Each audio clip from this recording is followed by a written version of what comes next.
വലിയ സ്റ്റോറിയാണ്. ചുരുക്കി പറഞ്ഞുതരാം.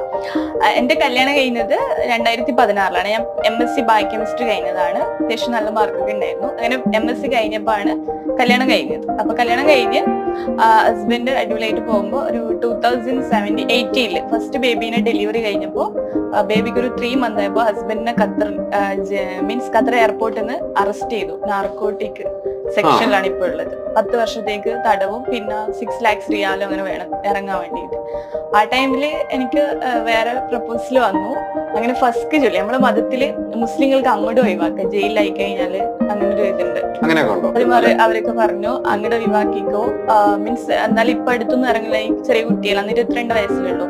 പിന്നെ ചെറിയ ബേബികളെ ഭാവിയിൽ ആരാ നോക്കുക, ഇപ്പോഴത്തെ വേറെ കല്യാണം. അപ്പൊ ആ സമയത്ത് അത്യാവശ്യം നല്ല പ്രപ്പോസലെല്ലാം വന്ന് അങ്ങനെ വന്നതില് എന്താ പറയണ്ട, രണ്ടാമത് വീണ്ടും വേറെ കല്യാണം കഴിപ്പിച്ചു. ഇപ്പൊ എങ്ങനെയാണ് അദ്ദേഹമായിട്ടുള്ള ജീവിതമല്ല മുന്നോട്ട് പോകുന്നത്? അതും ഞങ്ങള് സെപ്പറേറ്റഡ് ആണ്. ഞാൻ ആക്ച്വലി ഇവിടെ ഇപ്പൊ ദുബായില് എല്ലാരും കൂടി എന്നെ 10 കല്യാണമൊക്കെ കഴിപ്പിച്ചു. കാരണം ഞാൻ ആക്ച്വലി 2 കല്യാണം കഴിഞ്ഞിട്ടുള്ളൂ. പക്ഷെ പുറത്ത് ഗോസിപ്പ് ഒക്കെ ഇങ്ങനെ വരും. ഞാനിപ്പോ ഒരാളെ കൂടെ ഫോട്ടോ ഇട്ടാൽ തന്നെ കമന്റ് വരും, ഇത് 4ാമത്തെ ഹസ്ബൻഡാണോ 3ാമത്തെ ഹസ്ബൻഡാണോ, അങ്ങനത്തെ കമന്റ്സ് ഒക്കെ വരും. ഞാൻ 2ാമത്തെ ആളെയും ജെന്യൂൻ ആയിട്ട് തന്നെയാണ് ഇഷ്ടപ്പെട്ടത്. നല്ല ആഫ്റ്റർ മാരേജ് ലൈഫ് ഞാൻ കുറച്ച് സ്ട്രഗിൾ ചെയ്തിട്ടുണ്ട്. ആദ്യത്തെ മാരേജ് ഞാൻ പറഞ്ഞില്ല, ഈ ഒരു ഇഷ്യൂ വന്നപ്പോ, പിന്നെ 2ാമത്തെ ഇത് വന്നപ്പോ കുറച്ച് സങ്കടപ്പെട്ടിട്ടുണ്ട്. പിന്നെ ഇപ്പൊ ഓക്കെ, ഹാപ്പിയാണ്. ഇപ്പൊ ഒന്നും ഇതാണ് അടിപൊളി ലൈഫ്. ഇപ്പൊ ടെൻഷൻസ് ഒന്നും ഇല്ല. പിന്നെ എന്റെ ഹസ്ബൻഡൊന്നും എന്റെ മക്കളെ കാര്യം നോക്കില്ല. ആദ്യത്തെ ഹസ്ബൻഡ് ജയിലായതുകൊണ്ട് അവർക്ക് നോക്കാൻ പറ്റില്ല. മീൻസ് 2ാമത്തെ ഹസ്ബൻഡാണ് ഇന്നുവരെ കുട്ടീനെ കണ്ടിട്ടില്ല. 2 കുട്ടികളുണ്ട്, 2 കുട്ടികളുണ്ട്. 2ാമത്തെ ഹസ്ബൻഡ് ഇന്നുവരെ കുട്ടീനെ കണ്ടിട്ട് പോലും ഇല്ല. മോൾക്ക് 3 വയസ്സായി കഴിഞ്ഞ വീക്ക്. ഞാനപ്പോ തന്നെ ഞാൻ സൂയിസൈഡ് ഒക്കെ ചെയ്യാൻ നോക്കി. അത്രയും ജെന്യൂൻ ആയിട്ട് ഞാൻ ആളെ സ്നേഹിച്ചു. കാരണം 2ാമത്തെ ആളൊക്കെ മറന്ന്, അല്ല ആദ്യത്തെ ഹസ്ബൻഡൊക്കെ മറന്ന് 2ാമത്തെ ഹസ്ബൻഡ് ഞാൻ ജെന്യൂൻ ആയിട്ട് അത്രയും ഇഷ്ടപ്പെട്ടു.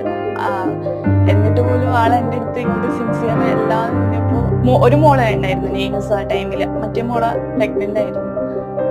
മമ്മി എന്ന് പറഞ്ഞിട്ട് ഇങ്ങനെ എനിക്കിപ്പോഴും ഓർമ്മ ഉണ്ടായിരുന്നു. അവിടെ ബഹ്റൈനിലായിരുന്നു. ബഹ്റൈനില് മമ്മി എന്തിന് നമ്മളെ വേണ്ടാത്തൊരാൾക്ക് വേണ്ടി അമ്മ മരിക്കുന്നത്, നമ്മളെ ഇഷ്ടപ്പെടും നമ്മുടെ ഉമ്മ ഉപ്പ, എന്റെ ഏട്ടൻ, അനിയന്, എന്റെ കുട്ടി. അപ്പൊ അവർക്ക് ഞാൻ മരിച്ചു കഴിഞ്ഞാൽ അവർക്ക് ഒരു നഷ്ടമില്ല എന്റെ ഹസ്ബൻഡ്. കാരണം എന്ന് വെച്ചാല് എന്റെ ഹസ്ബൻഡ് വേറെ പെണ്ണ് കിട്ടും, ഓക്കെ, അവനക്ക് അത്രേ ഉണ്ടാവുള്ളൂ. പക്ഷെ എന്റെ പാരന്റ്സിനായിക്കോട്ടെ, എന്റെ ഇക്കാക്കായിക്കോട്ടെ, അനിയനായിക്കോട്ടെ, എന്റെ മോൾക്കായിക്കോട്ടെ, അവർക്ക് ഒരിക്കലും എന്നെ പോലെ ഒരു പെണ്ണുങ്ങളോ ഒരു മോളോ അല്ല ഒരു ഉമ്മയോ അവർക്ക് ഒരിക്കലും കിട്ടില്ല. 100% അപ്പൊ അങ്ങനെയാണ് ഞാൻ ചിന്തിച്ചത്. ഞാൻ മരിച്ചിട്ട് ഒരു കാര്യമില്ല, ഞാൻ ജീവിച്ച് കാണിച്ചു കൊടുക്കാം അവനിക്ക്. എനിക്ക് എന്ത് സംഭവിച്ചാലും എന്റെ മക്കള് ഒരാളെ മുമ്പിൽ കൈ നീട്ടില്ല. കാരണം അത്രയും ഞാൻ 2 മക്കൾക്ക് വേണ്ടിയിട്ട് ഉണ്ടാക്കി വെച്ചിട്ടുണ്ട് ഈ ഒരു ചെറിയ കാലം.